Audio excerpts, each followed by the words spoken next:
दोस्तों नमस्कार। आशा करता हूँ आप सभी खुश होंगे। तो आज की कहानी शुरू करने से पहले जो भी चैनल पर पहली बार आए हैं या जिसने भी अभी तक चैनल को सब्सक्राइब नहीं किया तो जल्दी से जाकर चैनल को सब्सक्राइब करें और घंटी का बटन दबाकर ऑल का आइकन जरूर प्रेस करें ताकि हमारी कहानियों की नोटिफिकेशन आप तक सबसे पहले पहुँचती रहे और आप हमारी कहानियों का आनंद उठाते रहें। तो दोस्तों अगर आपको कहानी अच्छी लगती है लाइक शेयर और कमेंट्स जरूर करें ताकि हमारा भी हौसला बढ़ता रहे। तो चलिए शुरू करते हैं आज की एक और बेहतरीन कहानी। मेरे बीमार होने से किसी को कोई फर्क नहीं पड़ता, अब इस बुढ़िया की फिक्र ही किसे।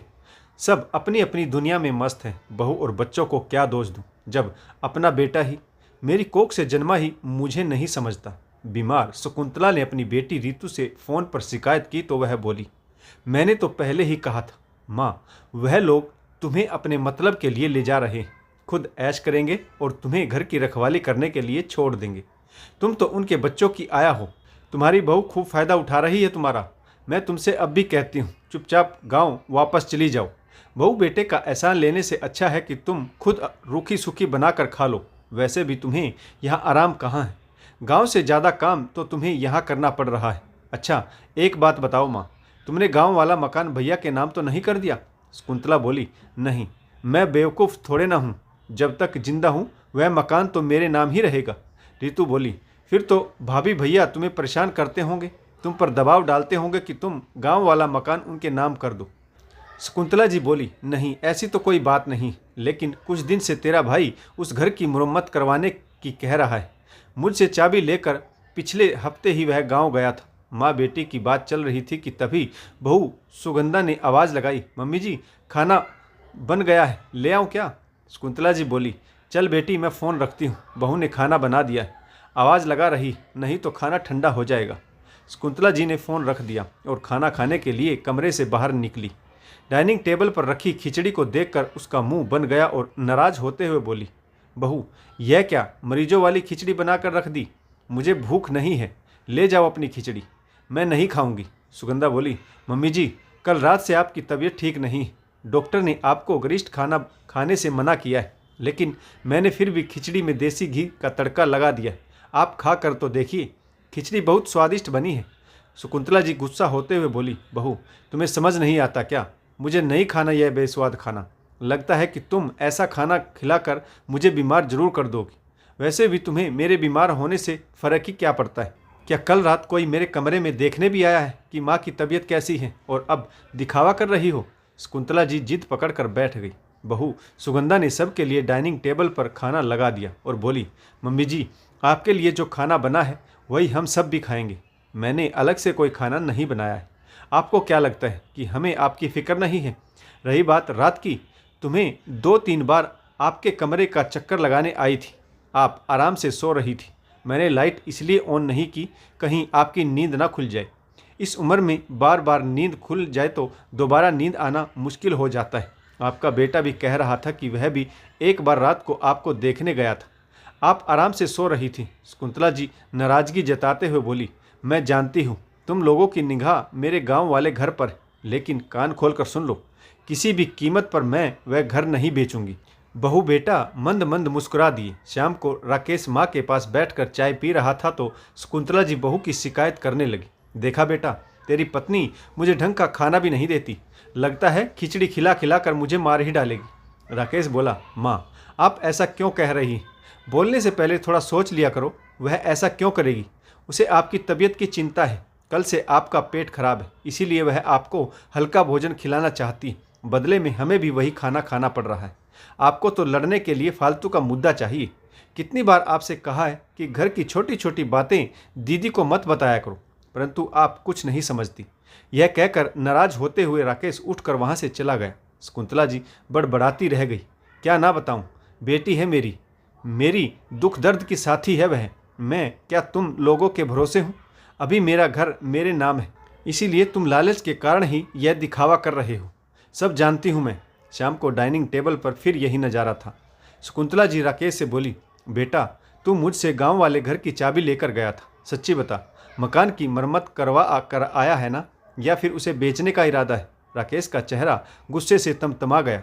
उसे माँ से ऐसी उम्मीद नहीं थी, फिर भी अपने आप को संयत करते हुए बोला, माँ 2 दिन बाद संडे को आप तैयार हो जाना और अपना सामान भी बांध लेना। शकुंतला जी की आंखों में नमी आ गई और वह बोली, बेटा, मुझे आश्रम छोड़ने का इरादा है क्या? मैंने ऐसे भी क्या कह दिया? बुढ़ापे में एक मकान ही तो मेरी एकमात्र पूंजी है। मुझे उसकी चिंता लगी रहती। कहीं तुम लोग मुझसे उसे भी छीन लोगे तो मैं किसके सहारे जीवन बिताऊंगी? शकुंतला जी शुरुआत से ही तेज तर्रार स्वभाव की थी।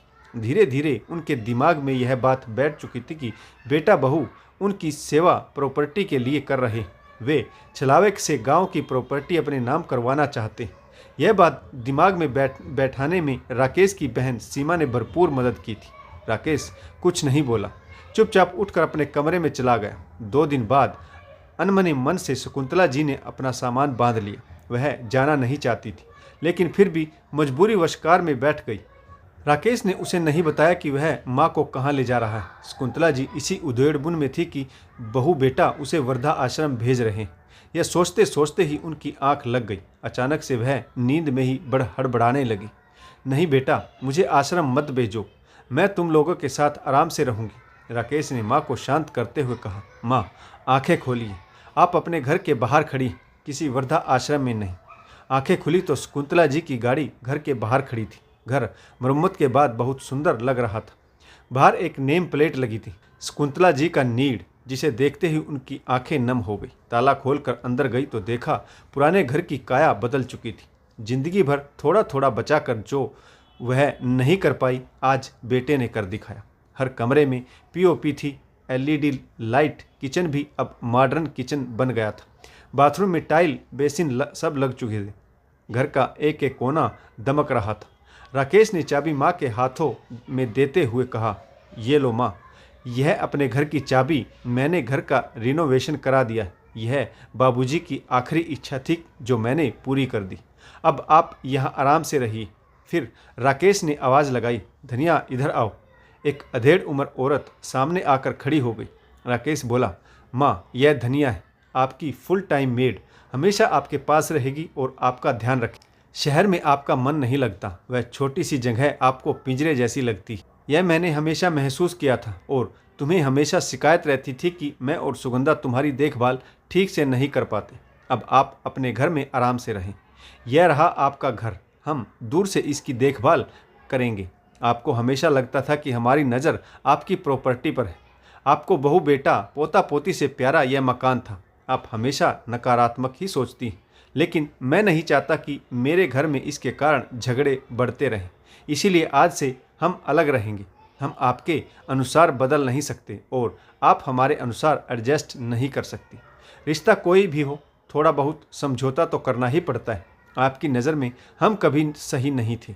ना सुगंधा अच्छी बहू बन पाए और ना मैं अच्छा बेटा, लेकिन हमारी नज़र में आप हमेशा ही पूजनीय रहेंगी।